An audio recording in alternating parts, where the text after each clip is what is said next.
Hi അസ്സലാമു അലൈക്കും, welcome back to my channel. ഇന്നിവിടെ നമ്മളൊരു ഈസി ബ്രെഡ് സാൻഡ്വിച്ചാണ് ചെയ്തത്. നമുക്ക് മസാല ഒന്നും വഴറ്റണ്ട, വളരെ പെട്ടെന്ന് ഒരു 10 മിനിറ്റ് കൊണ്ട് ചെയ്യാൻ പറ്റുന്ന കാര്യമാണ്. അതിനുവേണ്ടി ഞാനൊരു പാക്കറ്റ് ബ്രെഡ് എടുത്തിട്ടുണ്ട്.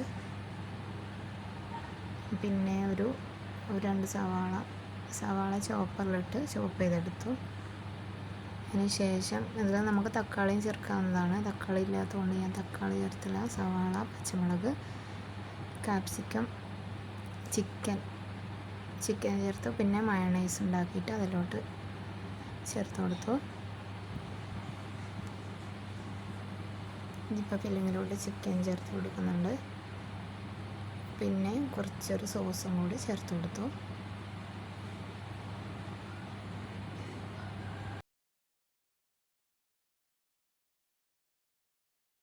ഇതിപ്പോൾ മയണൈസിന് വേണ്ടി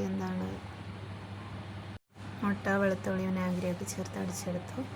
ഇത് ഫില്ലിങ്ങിലോട്ട് ഈ മയണൈസ് ചേർത്ത് കൊടുക്കുന്നതാണ്. ഫില്ലിങ് നമ്മൾ വഴറ്റുന്നൊന്നുമില്ല, അല്ലാതെ പച്ചക്ക് തന്നെയാണ് സവാളയും ഇതൊക്കെ എടുക്കുന്നത്. നല്ല ടേസ്റ്റ് ഉണ്ട്. ഇതൊരു സിമ്പിളായിട്ട് പെട്ടെന്ന് ഉണ്ടാക്കാൻ പറ്റുന്ന ഒരു സ്നാക്സാണ്. ഇതിപ്പോൾ മയണൈസും ചേർത്ത് കൊടുത്തിട്ട് നമ്മൾ ഫില്ലിങ് ഒന്ന് മിക്സ് ചെയ്യുന്നുണ്ട്.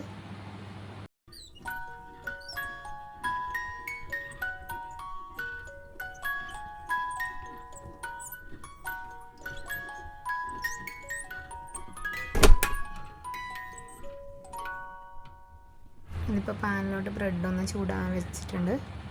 ബ്രെഡ് പാനിലോട്ട് വെച്ച് അതിൻ്റെ മുകളിലോട്ട് തന്നെയാണ് ഞാൻ ഫില്ലിങ് ഇട്ട് കൊടുക്കുന്നത്.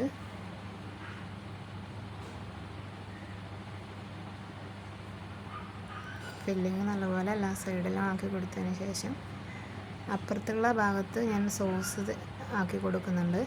അപ്പോൾ ആദ്യത്തേന് സോസ് ആക്കാൻ വിട്ടുപോയി, അതുപോലെ തന്നെ വെച്ചിട്ട് ചെയ്തു. പിന്നെ രണ്ടാമത്തെ മുതൽ ഞാൻ സോസ് ആക്കി കൊടുക്കുന്നുണ്ട്. ഇത് ഇങ്ങനെ നമ്മളത് ഫില്ലിങ് വെച്ച് പ്രസ് ചെയ്ത് കൊടുക്കുമ്പോൾ നല്ലപോലെ ഒട്ടി നിൽക്കും. അത് ഇളകി വരാൻ